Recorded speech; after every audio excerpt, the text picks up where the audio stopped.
سے ایک شیئر کرنی ہے، تھانہ رجانہ کے متعلق ہے۔ اس میں جنوری اور لاسٹ دسمبر میں آپ نے دیکھا تھا کہ مویشی چوروں کی اور مویشی رابری کی وارداتیں بہت زیادہ ہو گئی تھیں، تو الحمدللہ وہ گینگ رجانہ پولیس نے اریسٹ کر لی ہے۔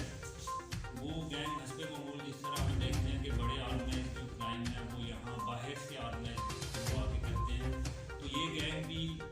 4 لوگوں کے مشتمل تھا، جن میں سے 2 اس کے مین سرگنا جو ہے وہ تقریب علی مشورہ کا جو ضلع گوجرانوالہ میں فعال کرتا ہے ادھر سے تھے، ایک ادھر کا گینگ ممبر جو ہے وہ مرید کے کا تھا، اور ایک لوکل ہوسٹ جو ہے وہ ادھر کا تھا جو وارداتیں کر رہے تھے۔ ان سے ہمارے تقریباً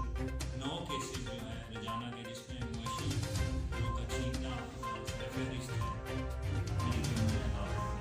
جو مارکیٹیں ہیں، چوکی دارہ ہے، واچمین شپ ہے، رات کو مظاہر ہے ہم شہریوں کے بغیر نہیں کر سکتے۔ تو ایک کیپیسٹی ہوتی ہے ادارے کی، وہ کیپیسٹی جو قانون نے ہمیں اتھارٹی دی ہے وہ بھی ڈیٹیکشن کی ہے،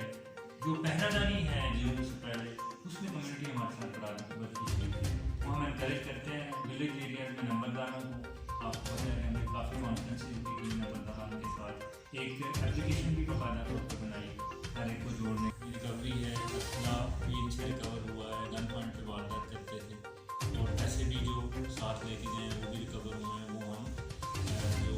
کمپلیننٹس ہیں جن سے لوٹا گیا ہے ان کو واپس بلائیں گے۔ اپریشیبل ہے ایس ڈی پی صدر ٹوبہ کی کارروائی اور رجانہ ایس ایچ او کی کارروائی، تو یہ ہم آپ سے شیئر کرنا چاہتے ہیں۔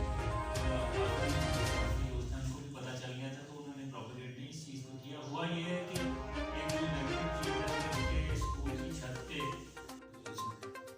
سنیچنگ یا واردات جو ہے وہ تو ایک سوسائٹی کا جو الگ نہ کیا جا سکنے والا پارٹ ہے، وہ ہوتی ہی رہے گی، ہم اس سے لڑتے ہی رہیں گے اور پکڑتے ہی رہیں گے گینگس کو۔ عوام کی جو ہے وہ سیکیورٹی، چاہے وہ جان مال ان کی ڈگنیٹی ہو، وہ ہماری ذمہ داری ہے، اور ان شاء اللہ تعالیٰ اس کو ادا کرنے میں کسی قسم کی پہلے نہیں کریں گے۔ اگر ایسی وارداتیں ہو رہی ہیں تو ان کو بھی ان شاء اللہ